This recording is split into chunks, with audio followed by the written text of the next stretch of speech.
சென்னை பெங்களூரு இடையேயான பயண நேரத்தை கணிசமாக குறைக்கும் வகையில் உருவாக்கப்படும் புதிய எக்ஸ்பிரஸ்வே திட்டம் வேகமாக முன்னேறி வருகிறது. மொத்தம் சுமார் 260 கிலோமீட்டர் நீளமுள்ள இந்த சென்னை பெங்களூர் எக்ஸ்பிரஸ்வேயில் தமிழ்நாட்டில் மட்டும் 80.2 கிலோமீட்டர் தூரத்திற்கு 4 பேக்கேஜ்களாக பணிகள் நடைபெற்று வருகின்றனர்.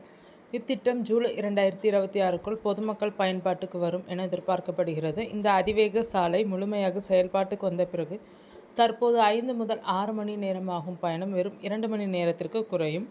மேலும் ஸ்ரீபெரும்புதூர் பகுதியில் நிலவும் கடும் போக்குவரத்து நெரிசலும் சுங்கச்சாவடி தாமதங்களையும் தவிர்க்க சென்னை சித்தூர் பெங்களூர் மாற்றுப்பாதை பயணிகளுக்கு சிறந்த ஷார்ட்கட்டாக உருவெடுத்து வருகிறது. இந்த வழித்தடம் மூலம் சுமார் 1 மணி நேரம் வரை பயண நேரத்தை மிச்சப்படுத்த முடியும் என வாகன ஓட்டிகள் தெரிவிக்கின்றனர்.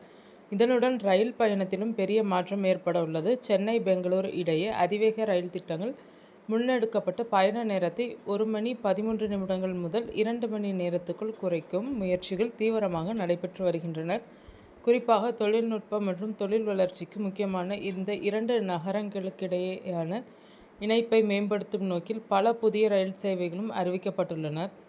அதன்படி திருச்சி, கரூர், நாமக்கல், சேலம், பங்கார்பேட், கேஆர்புரம் வழியாக எஸ்எம்விடி பெங்களூரு வரை இயக்கப்படும் 06007 என்ற சிறப்பு ரயில் சேவை பயணிகளுக்கு கூடுதல் வசதியாக உள்ளது. மேலும் எக்ஸ்பிரஸ்வேயில் 8 வழி சாலையாக விரிவாக்கம் செய்யப்படும் பகுதிகள், மேம்பட்ட பாதுகாப்பு வசதிகள், தானியங்கி டோல் வசூல் முறை, அவசர உதவி மையங்கள், எரிபொருள் நிலையங்கள் மற்றும் ஓய்வு மையங்கள் போன்ற வசதிகளும் ஏற்படுத்தப்படுகின்றன. குறிப்பாக 25 கிலோமீட்டர் நீளமுள்ள சில பகுதிகளில் நிலம் கையகப்படுத்தல் தொடர்பான சிக்கல்கள் இருந்தாலும் அவை தற்போது தீர்க்கப்பட்டு பணிகள் விரைவாக நடைபெற்று வருகின்றன. இந்த திட்டம் நிறைவேறியதும் சென்னை மற்றும் பெங்களூரு இடையேயான பொருளாதார வளர்ச்சி, ஐடி துறை இணைப்பு, தொழில்துறை, போக்குவரத்து மற்றும் சுற்றுலா வளர்ச்சி ஆகியவை மேலும் வேகம் எடுக்கும் என நிபுணர்கள் கருதுகின்றனர்.